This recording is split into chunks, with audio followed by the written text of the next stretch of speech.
It's a game using cards, calculation and bluff played by millions. Bridge is a leisure activity for most, but top players are about to compete in the World Championships in India, and at whatever level players take the game seriously. So seriously, the English Bridge Union has been fighting for recognition as a sport in London's High Court.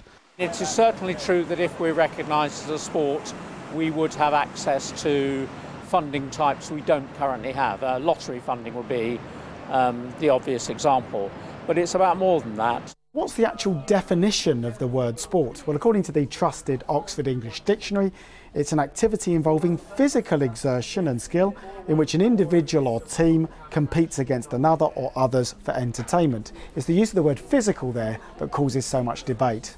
There's certainly got to be a competitive element in the sport, which is how such games as bridge and chess are recognised as sport. They certainly have that element of competition between two adversaries or more. For my money, it's also got to have a physical element. But the International Olympic Committee now formally recognises sports for consideration, and physical or not, it's difficult to find an activity that isn't there. Orienteering has found its way into the Federation for Recognised Sports, for example. Forms of dancing are recognised too. And yes, bridge does have official IOC approval, granted back in 1995. The controversial activity of bullfighting is a rare example of something that isn't recognised.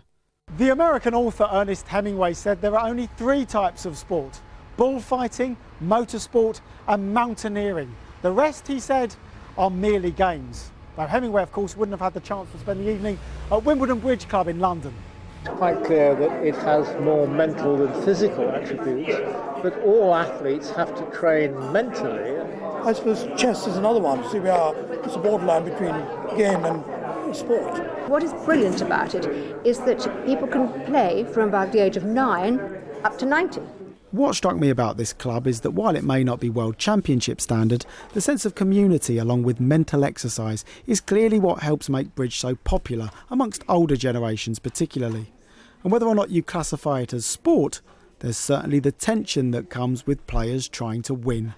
Lee Wellings, Al Jazeera, Wimbledon.